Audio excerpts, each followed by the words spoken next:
ನಮಸ್ಕಾರ. ಸುದ್ದಿ ಸಮಯ ಲೋಕಲ್ ಎಕ್ಸ್‌ಪ್ರೆಸ್‌ಗೆ ಸ್ವಾಗತ. ಇದು ನಿಮ್ಮ ಚಾನೆಲ್. ನಾನು ರಬಿಕಾ ಸುಮಂತ್. ಇದೀಗ ಮುಖ್ಯಾಂಶಗಳು. 9ನೇ ಆವೃತ್ತಿಯ ಬ್ರೈಡ್ಸ್ ಆಫ್ ಇಂಡಿಯಾ ಸಂಚಿಕೆಯಲ್ಲಿ ಮಲಬಾರ್ ಗೋಲ್ಡ್ ಆ್ಯಂಡ್ ಡೈಮಂಡ್ ಅಂಗಡಿಯಲ್ಲಿ ನೂತನ ಆಭರಣಗಳ ಲೋಕಾರ್ಪಣೆ. ಸದುಪಯೋಗ ಪಡೆದುಕೊಳ್ಳಲು ಮೆಹಬೂಬ್ ಅವರಿಂದ ಕರೆ. ಔರಾದ್ ಪಟ್ಟಣದ ಆದರ್ಶ ವಿದ್ಯಾಲಯದಲ್ಲಿ ಶುದ್ಧ ಕುಡಿಯುವ ನೀರಿನ ಘಟಕ ಹಾಗೂ ಕನಕ ಓಣಿಯಲ್ಲಿ ಹೈಮಾಸ್ಟ್ ದೀಪ ಉದ್ಘಾಟನೆ. ತಾಲೂಕಿನಲ್ಲಿ ಅಭಿವೃದ್ಧಿಗೆ ಮಹತ್ವ ನೀಡಲಾಗುವುದು. ವಿಜಯ್ ಸಿಂಗ್. ವಾರ್ಡ್ ಸಂಖ್ಯೆ 32ರ ಜೆಡಿಎಸ್ ಅಭ್ಯರ್ಥಿ ಶ್ರೀಮತಿ ರೋಹಿನಾ ಯಾಸ್ಮಿನ್ ಅವರಿಗೆ ಗೆಲ್ಲಿಸಲು ಮುಖಂಡರಿಂದ ಮತಯಾಚನೆ. ಹಗಲು ರಾತ್ರಿ ನಿಮ್ಮ ಸೇವೆಗೆ ಸದಾ ಸಿದ್ಧ. ಬಂಡೆಪ್ಪ ಖಾಶಂಪುರ್. ಕ್ರೈಸ್ತ ಸಮುದಾಯದ ಅಭಿವೃದ್ಧಿಗೆ ಅನುದಾನ ಮೀಸಲಿಟ್ಟ ಸಿಎಂ ಅವರಿಗೆ ಅಭಿನಂದನೆ. ಸಬ್ಕಾ ಸಾಥ್ ಸಬ್ಕಾ ವಿಕಾಸ್ ಸಬ್ಕಾ ವಿಶ್ವಾಸ್ ಯೋಜನೆಗಳಿಗೆ ನಮ್ಮ ಸಂಪೂರ್ಣ ಬೆಂಬಲವಿದೆ. ಜೋಯ್ಲಸ್ ಡಿಸೋಜಾ. ಗೋವುಗಳ ಸಂರಕ್ಷಣೆ ನಮ್ಮ ಪ್ರಮುಖ ಧ್ಯೇಯ. ಗೋಮೂತ್ರಗಳಿಂದ ಹಲವಾರು ಆರೋಗ್ಯ ಸಂಬಂಧಿ ಔಷಧಿ ತಯಾರಿಸಲಾಗುತ್ತಿದೆ. ಮಹೇಶ್ ಅಗರ್ವಾಲ್. ಜಿಲ್ಲಾಧಿಕಾರಿಗಳ ಕಚೇರಿಯಲ್ಲಿ ರಾಜಕೀಯ ಪಕ್ಷಗಳ ಮುಖಂಡರೊಂದಿಗೆ ಸಭೆ. ಪರಿಷ್ಕೃತ ವೇಳಾಪಟ್ಟಿಯಂತೆ ಮತದಾರ ಪಟ್ಟಿಯ ವಿಶೇಷ ಪರಿಷ್ಕರಣೆ. DC Ramachandran R. ಮಹಮ್ಮದ್ ಗವಾನ್ ಮದರಸಾ ಸ್ಮಾರಕ ಆವರಣದಲ್ಲಿ ಸ್ವಾತಂತ್ರ್ಯ ಅಮೃತ ಮಹೋತ್ಸವ ಆಚರಣೆ. ಐತಿಹಾಸಿಕ ಸ್ಥಳಗಳಲ್ಲಿ ಅಮೃತ ಮಹೋತ್ಸವ ಆಚರಣೆ ಮೂಲಕ ಜಾಗೃತಿ. ರಾಮಚಂದ್ರನ್ ಆರ್. ವಾರ್ತೆ ವಿವರ. ಬೀದರ್ ನಗರದ ಹೃದಯ ಭಾಗದ ಉದಗೀರ್ ರಸ್ತೆಯಲ್ಲಿರುವ ಮಲಬಾರ್ ಗೋಲ್ಡ್ ಆ್ಯಂಡ್ ಡೈಮಂಡ್ ಅಂಗಡಿಯಲ್ಲಿ ನೂತನ ಆಭರಣಗಳ ಲೋಕಾರ್ಪಣೆಗೊಳಿಸಲಾಯಿತು. ಇಲ್ಲಿಯವರೆಗೆ ಒಟ್ಟು 8 ಆವೃತ್ತಿಗಳಲ್ಲಿ ವಿವಿಧ ರೀತಿಯ ಆಭರಣಗಳನ್ನು ಬಿಡುಗಡೆಗೊಳಿಸಲಾಗಿದ್ದು, ಜೊತೆಗೆ ಉತ್ತಮ ಗುಣಮಟ್ಟದ ಕಡಿಮೆ ತೂಕವಿರುವ ಆಭರಣಗಳನ್ನು ಕೂಡ ಗಿರಾಕಿದಾರರಿಗೆ ನೀಡಲಾಗಿದ್ದು, ಇದೀಗ 9ನೇ ಆವೃತ್ತಿಯಲ್ಲಿ ವಿನೂತನ ಮತ್ತು ಕೈಗೆಟುಕುವ ದರದಲ್ಲಿ ಉತ್ತಮ ಗುಣಮಟ್ಟದ ಆಭರಣಗಳನ್ನು ನೀಡಲಾಗುತ್ತಿದೆ ಎಂದು ಅಂಗಡಿಯ ವ್ಯವಸ್ಥಾಪಕರಾದ ಶ್ರೀ ಮೆಹಬೂಬ್ ಅವರು ತಿಳಿಸಿದರು. ಭಾರತದಲ್ಲಿ ಜನರು ಉಪಯೋಗಿಸುವ ಆಭರಣಗಳನ್ನು ಬೀದರ್ ನಗರದ ಮಲಬಾರ್ ಗೋಲ್ಡ್ ಆ್ಯಂಡ್ ಡೈಮಂಡ್ ಅಂಗಡಿಗೆ ತಂದು ಎಲ್ಲ ರೀತಿಯ ಧರ್ಮದವರಿಗೆ ನೀಡುವ ಪ್ರಯತ್ನ ಮಾಡುತ್ತಿದ್ದೇವೆ. ಹಿಂದೂ, ಕ್ರೈಸ್ತ, ಮುಸಲ್ಮಾನ, ಜೈನ, ಬೌದ್ಧ ಹೀಗೆ ಎಲ್ಲ ರೀತಿಯ ವರ್ಗದವರಿಗೆ ಸರಿ ಹೊಂದುವಂಥ ಆಭರಣಗಳನ್ನು ಲೋಕಾರ್ಪಣೆಗೊಳಿಸಲಾಗಿದೆ. ಇವುಗಳ ಹೊರತಾಗಿಯೂ ಗಿರಾಕಿಗಳಿಗೆ ಯಾವ ರೀತಿಯ ಡಿಸೈನ್ ಬೇಕೋ ಆ ರೀತಿಯ ಆಭರಣಗಳನ್ನು ಕೂಡ ಮಾಡಿಕೊಡಲಾಗುತ್ತದೆ. ಅಲ್ಲದೆ ಇಡೀ ಭಾರತದಲ್ಲಿ ನಮ್ಮ ಅಂಗಡಿಗಳಲ್ಲಿ ಒಂದೇ ಬೆಲೆ ಸಿಗುತ್ತದೆ. ಈಗಾಗಲೇ ಡಿಸ್ಕೌಂಟ್ ಆಗಿ ಸಿಗುತ್ತಿವೆ. ಪಡೆದುಕೊಂಡ ಆಭರಣಗಳಿಗೆ ಲೈಫ್ ಟೈಮ್ ಉಚಿತ ಸೇವೆ ನೀಡಲಾಗುತ್ತಿದೆ. 20,000ಕ್ಕೂ ಹೆಚ್ಚು ಬೆಲೆಯ ಆಭರಣ ಖರೀದಿ ಮಾಡಿದರೆ ಆ ಆಭರಣಕ್ಕೆ ಇನ್ಸುರೆನ್ಸ್ ಕೂಡ ಸಿಗುತ್ತದೆ. ಹೀಗೆ ನಿಮ್ಮ ಮನೆಯಲ್ಲಿ ಏನಾದರೂ ಕಾರ್ಯಕ್ರಮಗಳಿದ್ದಾಗ ಯಾವುದೇ ಹಿಂಜರಿಕೆ ಇಲ್ಲದೆ ಮಲಬಾರ್ನಲ್ಲಿ ಬಂಗಾರ ಮತ್ತು ಬೆಳ್ಳಿ ಹಾಗೂ ಡೈಮಂಡ್ ಖರೀದಿ ಮಾಡಬಹುದು. ನಿಮ್ಮಲ್ಲಿರುವ ಹಳೆಯ ಚಿನ್ನ ತಂದರೂ ಕೂಡ ಅದಕ್ಕೆ ಸೂಕ್ತವಾದ ಬೆಲೆಯನ್ನು ನಾವು ನೀಡಲು ಸಿದ್ಧರಿದ್ದೇವೆ. ಒಟ್ಟಿನಲ್ಲಿ ಕಸ್ಟಮರ್ಗಳಿಗೆ ಒಳ್ಳೆಯದಾದರೆ ಸಾಕು ಎನ್ನುವುದೇ ನಮ್ಮ ಬ್ರೈಡ್ಸ್ ಆಫ್ ಇಂಡಿಯಾ ಆವೃತ್ತಿಯ ಪ್ರಮುಖ ಗುರಿಯಾಗಿದೆ ಎಂದು ವ್ಯವಸ್ಥಾಪಕರಾದ ಶ್ರೀ ಮೆಹಬೂಬ್ ಅವರು ಸುದ್ದಿ ಸಮಯಕ್ಕೆ ತಿಳಿಸಿದರು. ಸೊ ಇಲ್ಲಿ ನಮಗೆ ಇವತ್ತು ಬ್ರೈಡ್ಸ್ ಆಫ್ ಇಂಡಿಯಾ ಅಂತ ಹೇಳ್ಬಿಟ್ಟು ಒಂದು ಕ್ಯಾಂಪೇನ್ ಮಾಡಿದ್ದೀವಿ. ಇದು ನಮ್ಮದು 9ನೇ ಆವೃತ್ತಿ, ಅಂದರೆ 9th ವ್ಯಾಲ್ಯೂ.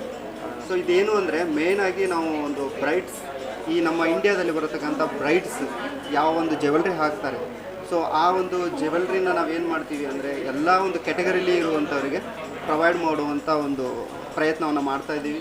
ಸೊ ಇದರಲ್ಲಿ ಹಿಂದೂ ಒಂದು ಕಸ್ಟಮರ್ ಆಗಿರ್ಬೋದು, ಅಥವಾ ಮುಸ್ಲಿಮ್ಸ್ ಆಗಿರ್ಬೋದು, ಎಲ್ಲ ಒಂದು ಕ್ರಿಶ್ಚಿಯನ್ಸ್ ಆಗಿರ್ಬೋದು, ಎಲ್ಲ ವೆರೈಟಿ ಡಿಸೈನ್ಸನ್ನು ಕೂಡ ನಾವು ಈ ಟೈಮಲ್ಲಿ ಏನು ಮಾಡ್ತೀವಿ ಅಂದರೆ ಸ್ವಲ್ಪ ಜಾಸ್ತಿ ಡಿಸೈನ್ಸನ್ನು ತಂದು ಕೊಡುವಂಥ ಒಂದು ಪ್ರಯತ್ನವನ್ನು ಮಾಡ್ತೀವಿ. ಸೊ ಇದರಿಂದ ಏನಾಗುತ್ತೆ, ಕಸ್ಟಮರಿಗೆ ಈ ಮ್ಯಾರೇಜ್ ಟೈಮಲ್ಲಿ ಸೊ ಅವ್ರಿಗೆ ಯಾವ ಥರ ಬೇಕು ಡಿಸೈನ್ಸ್, ಆ ಡಿಸೈನ್ಸ್ ಎಲ್ಲವೂ ಕೂಡ ಇಲ್ಲಿ ಸಿಗುತ್ತೆ. ಮತ್ತು ಇನ್ನೂ ಅವರ ಕೈಗಿಟ್ಕುವಂತಹ ಬೆಲೆಯಲ್ಲಿ, ಅಂದರೆ ಈಗ ನಮ್ಮದು ಫೇರ್ ಪ್ರೈಸ್ ಅಂತ ಸ್ಟಾರ್ಟ್ ಆಗಿದೆ ಆಲ್ ಓವರ್ ಇಂಡಿಯಾ. ಸೊ ಅದರಲ್ಲಿ ಏನಾಗುತ್ತೆ, ಇನ್ನೂ ನಮ್ಮದು ಡಿಸ್ಕೌಂಟ್ ಎಲ್ಲ ಹೆಂಗೆ ಅಂದರೆ, ಈಗ ಬಾರ್ಗೇನಿಂಗ್ ಡಿಸ್ಕೌಂಟ್ ಏನಿಲ್ಲ. ಈಗ ಏನು ಅಂದರೆ ಡೈರೆಕ್ಟಾಗಿ ಡಿಸ್ಕೌಂಟ್ ಬರ್ತಾ ಇರುವಂಥದ್ದು ಸೆಂಟ್ರಲೈಸ್ಡ್ ಡಿಸ್ಕೌಂಟ್ ಆಗಿದೆ. ಸೊ ಆ ಟೈಮಿಂದ ಏನಾಗುತ್ತೆ, ನಿಮಗೆ ನಿಮ್ಮ ಕೈಗಿಟ್ಕುವಂಥ ಒಂದು ಬೆಲೆಯಲ್ಲಿ ಸಿಗುತ್ತೆ. ಸೊ ಇನ್ನೊಂದು ಹೇಳಬೇಕು ಅಂದರೆ, ನಮ್ಮದು all over India one gold rate ಕೂಡ ಮಾಡಿದ್ದೀವಿ. ಆಲ್ ಓವರ್ ಇಂಡಿಯಾ ಎಲ್ಲೇ ಹೋದರೂ ಕೂಡ ನಿಮಗೆ ಏನಾಗುತ್ತೆ, ಸೇಮ್ ರೇಟಲ್ಲಿ ಸಿಗುತ್ತೆ. ಈಗ ನಾವು ಕರ್ನಾಟಕದಲ್ಲಿ ಬೇರೆ ರೇಟು, ಬಾಂಬೆದಲ್ಲಿ ಬೇರೆ ರೇಟು, ಆ ಥರ ನೋಡ್ತಾ ಇದ್ವಿ.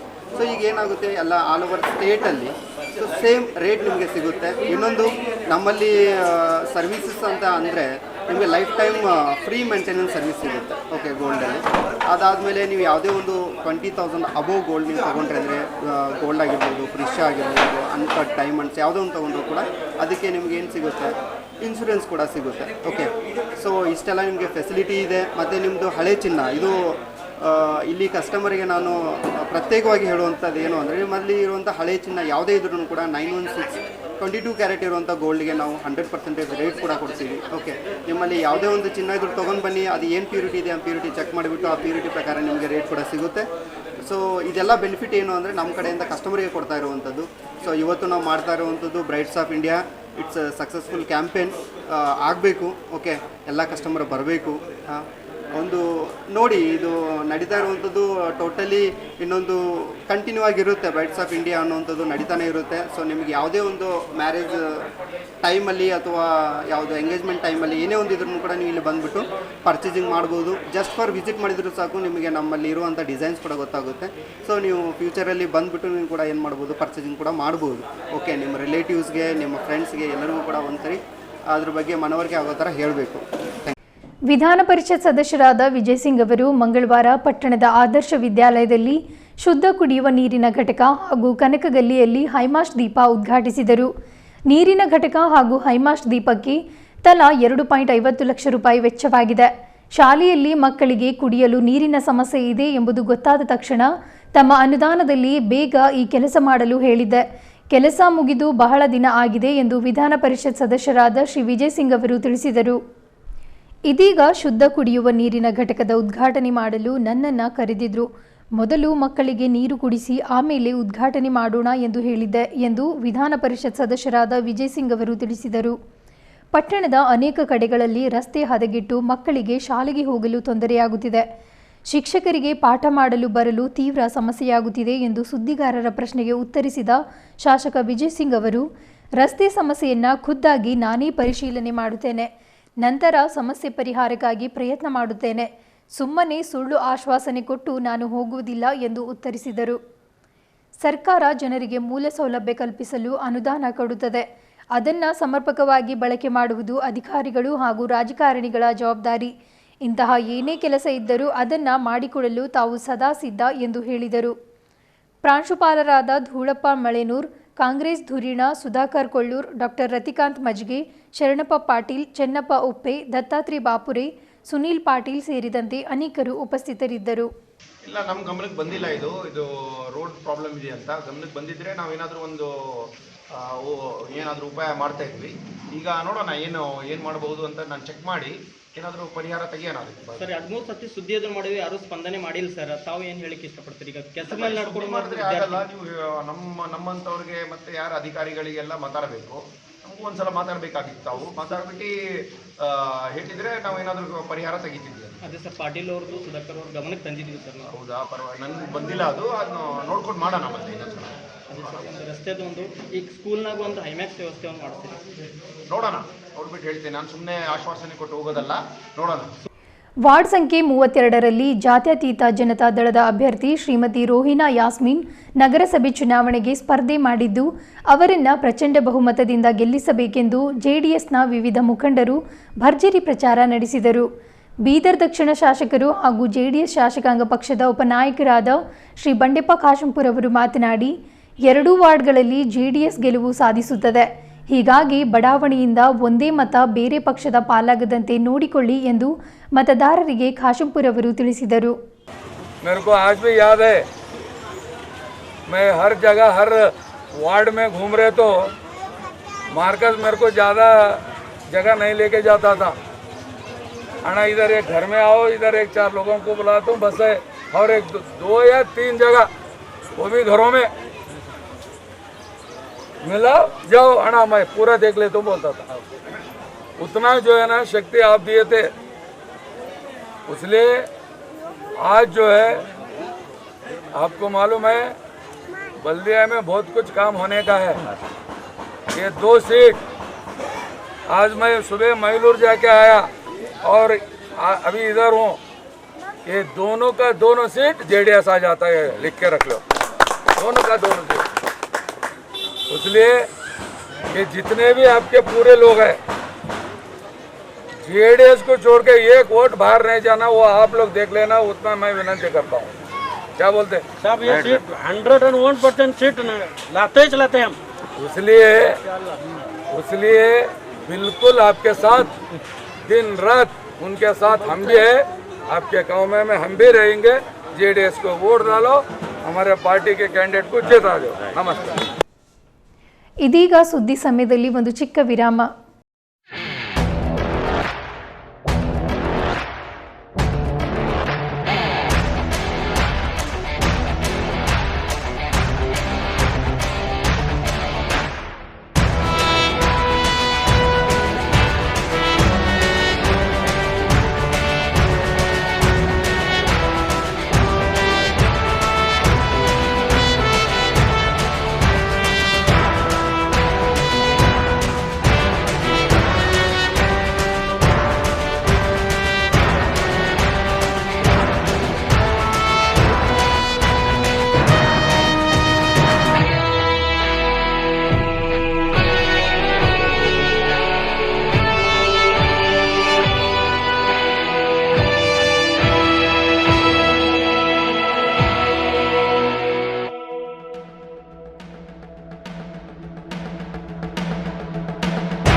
ವಿರಾಮದ ನಂತರ ಮತ್ತೆ ಸುದ್ದಿ ಸಮಯಕ್ಕೆ ಸ್ವಾಗತ.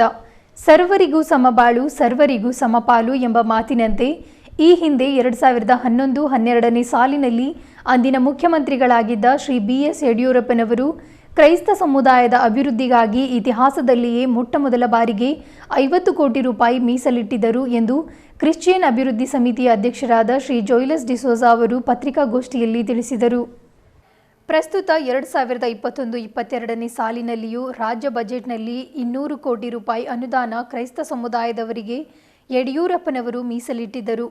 ಮುಂದೆ ಶ್ರೀ ಬಸವರಾಜ ಬೊಮ್ಮಾಯಿಯವರು ಸಾಮಾಜಿಕ ಹಾಗೂ ಸಮಾಜ ಸೇವಾ ಕ್ಷೇತ್ರಗಳಲ್ಲಿ ಕ್ರಿಶ್ಚಿಯನ್ ಸಮುದಾಯದ ಗಣನೀಯ ಕೊಡುಗೆಯನ್ನು ಪರಿಗಣಿಸಿ ಸಬ್ಕಾ ಸಾಥ್ ಸಬ್ಕಾ ವಿಕಾಸ್ ಸಬ್ಕಾ ವಿಶ್ವಾಸ್ ಎಂಬ ಪ್ರಧಾನಮಂತ್ರಿಗಳ ಆಶಯದಂತೆ ಮುಖ್ಯಮಂತ್ರಿಗಳು ಸಮುದಾಯದ ಅಭಿವೃದ್ಧಿಗೆ ರೂಪಿಸುವ ಯೋಜನೆಗಳಿಗೆ ಸಂಪೂರ್ಣ ಸಹಕಾರ ಕೊಡುವ ಭರವಸೆ ನೀಡಿದ್ದಾರೆ. ಪ್ರಧಾನಮಂತ್ರಿ ನರೇಂದ್ರ ಮೋದಿಯವರು ಹಾಗೂ ಮುಖ್ಯಮಂತ್ರಿ ಬಸವರಾಜ ಬೊಮ್ಮಾಯಿಯವರು ಜನಪರ ಕಾಳಜಿಯುಳ್ಳ ನೇತಾರರಾಗಿದ್ದು ಕ್ರಿಶ್ಚಿಯನ್ ಸಮುದಾಯ ಕೂಡ ಸರ್ಕಾರಕ್ಕೆ ಸಂಪೂರ್ಣ ಬೆಂಬಲವನ್ನು ಸೂಚಿಸುತ್ತದೆ. ರಾಜ್ಯದಾದ್ಯಂತ ಹೋದಾಗ ರಾಜ್ಯದ ಬಿಜೆಪಿ ಸರ್ಕಾರದ ಜನ ಮೆಚ್ಚಿದ ಆಡಳಿತ ವೈಖರಿಯ ಬಗ್ಗೆ ಕ್ರಿಶ್ಚಿಯನ್ ಸಮುದಾಯವು ಮೆಚ್ಚುಗೆಯನ್ನು ವ್ಯಕ್ತಪಡಿಸಿದೆ ಎಂದು ಡಿಸೋಜಾ ಅವರು ಪತ್ರಿಕಾಗೋಷ್ಠಿಯಲ್ಲಿ ತಿಳಿಸಿದರು.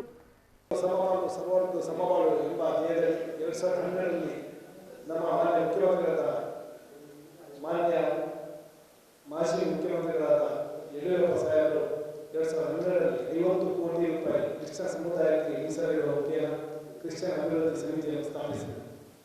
ತದನಂತರ ರಾಜ್ಯದೆಲ್ಲೆಡೆ ಈ ಸಮಿತಿಯ ಮುಖೇನ ನೂರಾರು ಚರ್ಚ್ಗಳು ಇದರ ಸದುಪಯೋಗ ಪಡಿಸಿಕೊಂಡು ಚರ್ಚ್ ಅಭಿವೃದ್ಧಿ ಕಾರ್ಯ ಆಗಿರ್ಬೋದು, ಸ್ಮಶಾನ ಅಭಿವೃದ್ಧಿ ಕಾರ್ಯ ಆಗಿರ್ಬೋದು, ಸಮುದಾಯ ಭವನಗಳ ನಿರ್ಮಾಣ ಆಗಿರ್ಬೋದು, ಇಂತಹ ಕಾರ್ಯಗಳಲ್ಲಿ ಕ್ರಿಶ್ಚಿಯನ್ ಅಭಿವೃದ್ಧಿ ಸಮಿತಿಯು ತೊಡಗಿಸಿಕೊಂಡಿದೆ.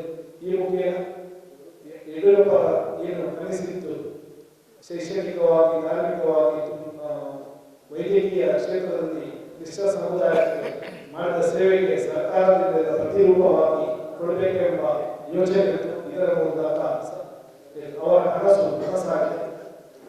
ಈಗ ಮಾನ್ಯ ಮುಖ್ಯಮಂತ್ರಿಗಳು ಬೊಮ್ಮಾಯಿ ಸಾಹೇಬರು ನಮಗೆ ಈ ಸಮಿತಿಗೆ ಸಂಪೂರ್ಣ ಸಹಾಯವನ್ನು ನೀಡ್ತಾ ಇದ್ದಾರೆ. ಅವರ ಮಾರ್ಗದರ್ಶನದಲ್ಲಿ ರಾಜ್ಯಾದ್ಯಂತ ನಮ್ಮ ಸಮಿತಿಯು ಕಾರ್ಯಚಟುವಟಿಕೆಗಳನ್ನು ಮಾಡ್ತಾ ಇದೆ.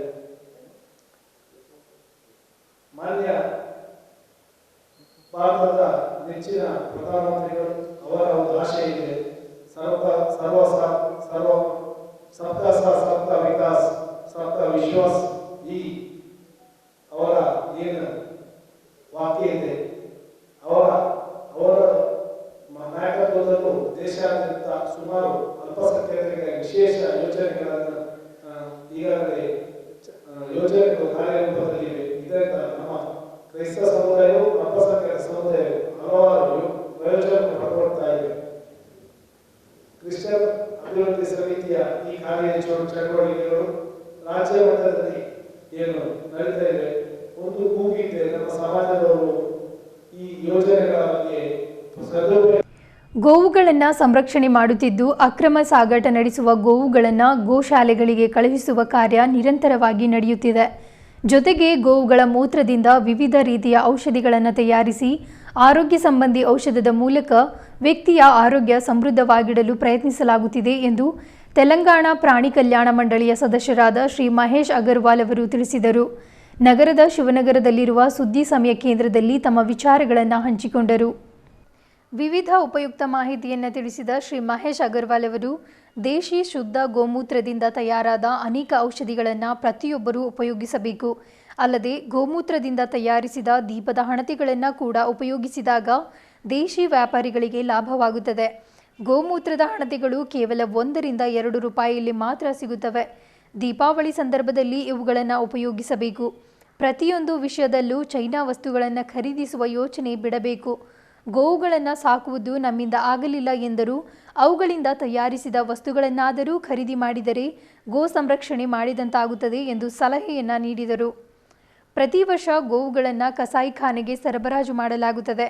ಅವುಗಳನ್ನು ತಡೆದು ಗೋಶಾಲೆಗಳಿಗೆ ಕಳುಹಿಸುವ ಕಾರ್ಯ ನಾವು ಮಾಡುತ್ತೇವೆ. ಹೀಗಾಗಿ ಗಡಿ ಜಿಲ್ಲೆ ಬೀದರ್ನಲ್ಲಿಯೂ ಈ ಕಾರ್ಯ ನಡೆಯುತ್ತಿರುತ್ತದೆ. ಜಿಲ್ಲಾಡಳಿತವು ಬೀದರ್ನಿಂದ ಯಾವುದೇ ಕಾರಣಕ್ಕೂ ತೆಲಂಗಾಣಕ್ಕೆ ಗೋವುಗಳ ಸರಬರಾಜು ಆಗದಂತೆ कठिन कानून जारी तरबेकु ಎಂದು ತಿಳಿಸಿದರು. अभी तेलंगाना राज्य में लगभग 260 गौशालाएं कार्यरत हैं, जहां पर ज़्यादा से ज़्यादा जो भी गोवंश गौशालाओं में है वो कत्लखाने से बचाए सो गोवंश रखा जाता है. अभी हमारे पास लगभग 70 से 80 गौशालाएं ऐसी है जो खुद का अपना प्रोडक्ट्स बना रहे. कोई धूप बत्ती बना रहा और कोई अपना क्या बोलते फिनाइल बना रहे और इस तरीके से डिफरेंट गोमूत्र अर्क बना रहे, दवाइयाँ भी बना रहे. कुछ 16 से 18 हमारे पास ऐसे डॉक्टर पंचगव्य सिद्ध डॉक्टर्स हैं कि जो अच्छे से अच्छे बीमारियों को भी ठीक कर सकते हैं. और अगर जब तक हम लोग गोमूत्र अर्क का, यहाँ गो का मतलब है कि शुद्ध देसी गाय का ही गोमूत्र या गोबर हमारे लिए काम का है, तो उनसे भी प्रोडक्ट्स बना रहे. और अभी आप लोग ध्यान दिए होंगे तो अभी गत 15-20 दिनों में कि राखी तक हम लोग गोबर से बनाए. तो राखी बांधने का 3 फायदे होते हमारे को कि जब तक राखी हमारे हाथ पे बंधी रहती तो उसका जो भी मोबाइल आज हर आदमी के पास रहता, मोबाइल से ही सबसे ज़्यादा रेडिएशन होता. तो वो रेडिएशन पावर जितना भी रहता, रेडिएशन का जितने भी डिसएडवांटेजेस है वो राखी जो गोबर का राखी रहता वो खींच लेता. हम लोग पिछले साल गणेश चतुर्थी पे भगवान श्री गणेश की प्रतिमाएं बनाए थे. ये बार भी बनाए कि 1 फीट का जो प्रतिमा है हम लोग 250 रुपये में दे रहे. और जैसे राखी हो गया या गोमय प्रतिमा हो गया, ये सब पर्यावरण से संबंधित है, पर्यावरण के लिए अच्छे हैं. इनमें हम लोग वो नींबू का बीज, तुलसी का बीज, कुछ भी फ्रूट्स के बीज भी डाल देते हैं कि जैसा कि गोबर हम लोग बाद में गोमय वस्ते लक्ष्मी बोलते हैं, जैसे हम गोबर भी बाहर फेंक देते तो बीज के साथ में ऑटोमेटिक वहाँ पे झाड़ उग जाता. हमारे लिए उसके लिए अलग से मेहनत करने का ज़रूरत नहीं है. तो दीपावली पे भी हम लोग दीपक बना के बेचे थे. और इसमें हम लोगों को वनिता महाविद्यालय है एग्जीबिशन ग्राउंड में, वहाँ के बच्चों का काफ़ी सहयोग भी मिला कि आप अगर आज बाज़ार में भी अगर आप दिए लेने जाते मट्टी के, आजकल तो हर जगह चाइना की बात होती, तो चाइना के लिए नहीं करते हो. अगर हम गोबर के दिए लेते तो 1.5 रुपये से 2 रुपये में आता. और आपको हर घर में आपको अगर हम लोग कि हम अपने लेवल पे ही अगर ये चीज़ को प्रमोट करें कि मैं गौ माता की रक्षा करूंगा और गौ सेवा करूंगा. आज बीदर इतना बड़ा शहर है कि हर आदमी अपने घर में गाय बांध नहीं सकता, पाल नहीं सकता, तो एटलीस्ट उन गौ का उत्पाद तो प्रयोग में कर सकता. आज हर घर में धूप बत्ती जलाते हम लोग, आज हर घर में हम लोग साबुन का प्रयोग करते, आज हर घर में हम लोग बर्तन मांजने का पाउडर का प्रयोग करते, आज हर घर में हम लोग फिनाइल का प्रयोग करते. ये सब गौ उत्पाद से भी, गोमय से भी बने सो रहते. आज हम लोग जो फिनाइल बनाए थे अगर गलती से कोई आदमी पी भी लेता तो कोई प्रॉब्लम नहीं है. पेट में जो भी अफरा रहता, पेट की तकलीफें रहती वो दूर हो जाता. जबकि आप बाज़ार में जो केमिकली ट्रीटेड अगर गो फिनाइल लेते हैं तो वो आपके लिए हार्मफुल भी है. ये अभी हमारा विषय यही है कि धीरे धीरे इसको हर गौशाला अपना स्वावलंबन करे, हर गौशाला अपना प्रोडक्ट बनाए. और लोगों से भी यही निवेदन है कि वो लोग गौशालाओं में चंदा देने की बजाय गौशाला को उत्पाद बनाने के लिए प्रेरित करें. उन लोग जो भी गो उत्पाद बनाते उसको खरीद के हम लोग काम में लें तो ऑटोमेटिक गौ की रक्षा हो सकती है. आज लगभग प्रतिवर्ष कि आप देख लीजिए कि 20 तारीख से आज 27 है, रोज़ अवैध रूप से कत्ल खाने जा रहा, 100 गोवंश आता, हम लोग पकड़ते और हमारी गौशाला में ही उतारे। रात में भी चौटुपल में केस हुआ, परसों घटकेसर में हुआ, ऐसा तेलंगाना में रोज़ होता।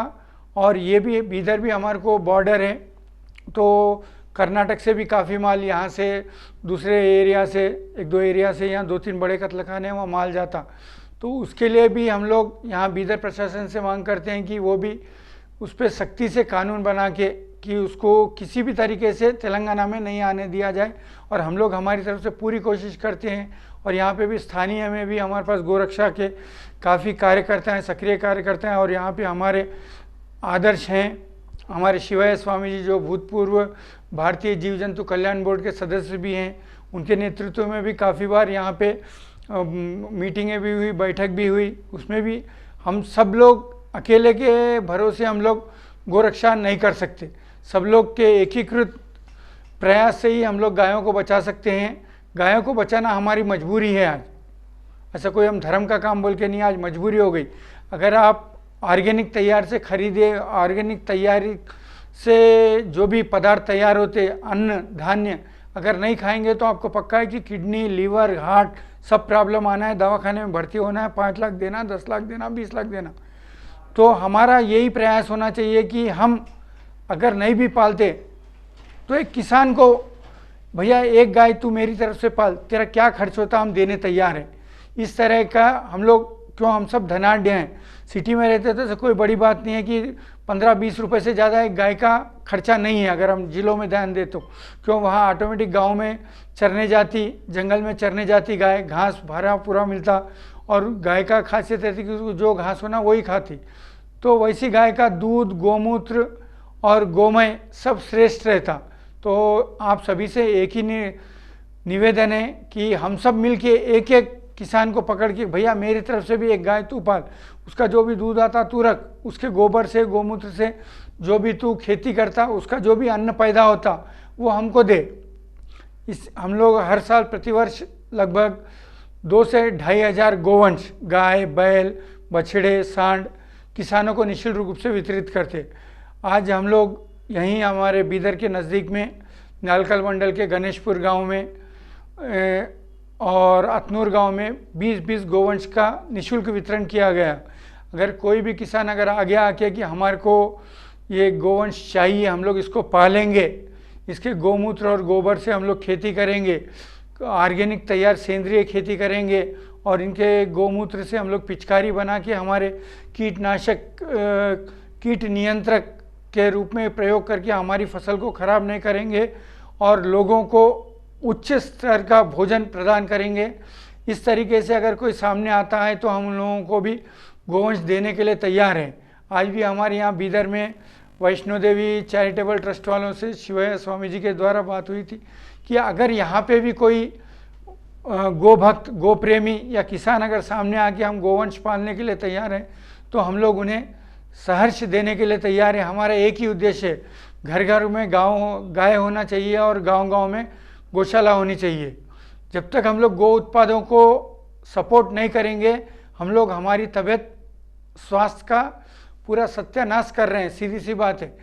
हम सब आजकल यही, अगर हम लोग अगर 20 साल 30 साल पुराने हिसाब में अगर जाते तो कहीं गांव में अगर एक अस्पताल भी होता था तो बहुत बड़ी बात थी। हकीम साहब एक रहते थे, वैद्य रहते थे, वैद्य के पास जाते थे, बताते थे, हम लोग दवा ले लेते।